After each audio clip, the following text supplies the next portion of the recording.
So here's Sora taking all that tortilla soup he had yesterday, and he's taking all those fumes and sending them straight toward young Xehanort's way, and then he takes it all into an actual frying pan and slams them into next week.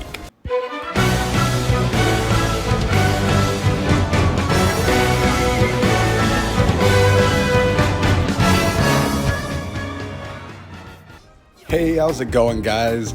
I was having so much fun on Kingdom Hearts 3 recently, doing all the limit cut bosses, and I wanted to make a video on my 5 coolest Keyblade transformations in the game that Sora has.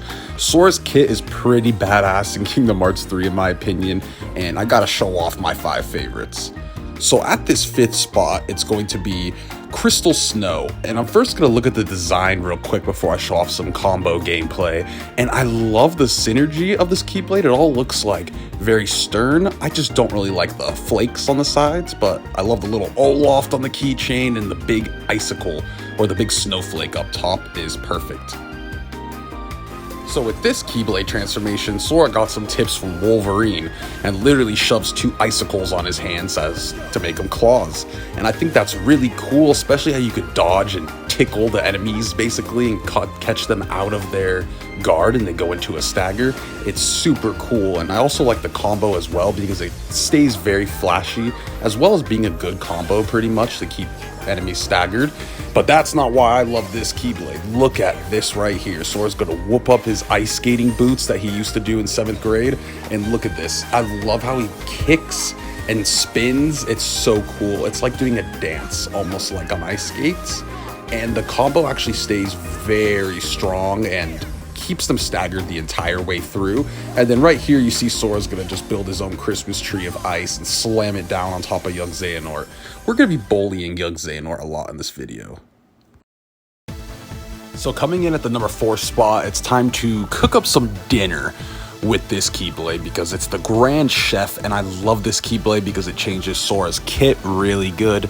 And for the design, it's not the worst, it's not the best. It does its job well. You know, you got your forks and spoons on the top, you got your Paris Tower going down, and then the sparkles it has in-game for the animation is what really makes it nice looking, but that's not why I like this Keyblade.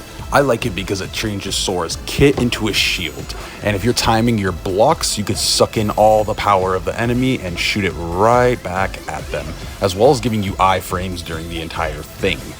So that is really cool because we've never seen something completely like this in the series before. We've seen Reflect, you know, where you just kind of build a shield around you, but it's not the same type of thing. This is Sora directly having a shield, and he could literally be Captain America and chuck it at the enemy. It's really cool, really flashy, and I chose the frying pan one over the Hercules one because, well, it's funny that Sora's hitting him with a frying pan. That's pretty much all there is to it. And yeah, these combos are very fun to watch.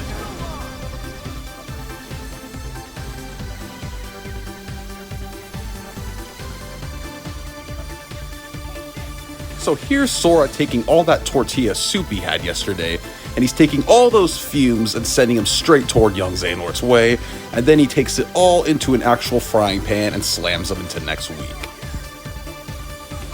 I love it, dude. I love it so much. Alrighty, coming here at the number 3 spot, and keep in mind none of these are in specific order, this Keyblade is Ever After. And like the others, the Keyblade transformation is why I love it so much, but I do actually really adore this design. The tower looks really pretty and fits very nice and has good synergy. But for the Keyblade, holy guacamole, if you guys used Wisdom form, it's basically that on crack. Sora could send up all these doppelgangers of himself and shoot a bunch of lasers. It's hard to even explain without just watching, so it's better to just look at the gameplay here present and see what he's doing. He just turns into a wizard. That's basically what he does, and it's really cool to watch him dodge through stuff with this Keyblade. And then at the very end, as you'll see here, he's going to take up an entire Rapunzel tower for himself, and all that could mean is lots of damage, right? You know what's funny is this finisher doesn't even do as much damage as the combos itself, but nevertheless, amazing Keyblade transformation.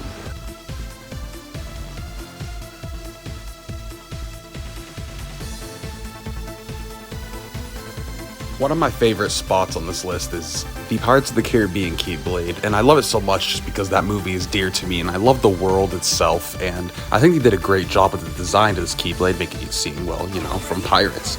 And right here, Sora's gonna whip out the sharpest spear he's ever seen and slam young Xehanort right into the ground. I love this Keyblades combos. It's so cool just having a spear, and of course, being Sora, he's got to whip out 10 other spears because he's just got to do that with everything. And then he's going to whip out a pirate flag. And as you can see, this flag will knock things onto the ground, and it's really funny, to be honest, seeing him run around with a flag smacking the crap out of things. But he does it in such a way where it's so stylish. He'll just swoop it back and forth, side by side. Maybe if I wasn't getting smacked up by this rock titan, you guys could see it better. But holy crap, it's such a cool combo that at the end, he just shoots this, like, energy out of it. And then he's gonna literally summon his homie, the Kraken, to just whip out the rest of the mob. And man, I love it. Pirates is written all over it. And now, I know I said there was no specific order, but I'm gonna let that loose just for this number 1 spot, because this is definitely the coolest to me in terms of combos and the Keyblade transformations.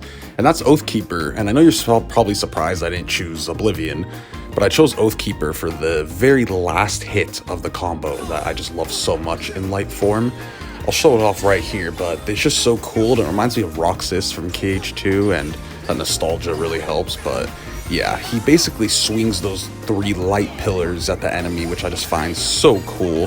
Sora's learning some new moves for sure, but you'll see right here, he's gonna go flying into him with Xanten Sukin, and then boom, that light flash he sends at the end is just so cool to me, and the only little reason why I put this a little above Oblivion, but they're pretty much the same thing, because then he's gonna whip out the dual blades, and, well, I feel bad for whoever I'm fighting. Look at it, the particle effects, like, take up the whole screen when he swings these Keyblades. And then he's gonna shoot 10,000 lasers at him. It's all a really fun show to watch, and it's the Oathkeeper. It's super cool. It's the charm Kairi gave him, and I just really enjoy this Keyblade and the light power that comes from it. It just feels very light, you know what I mean?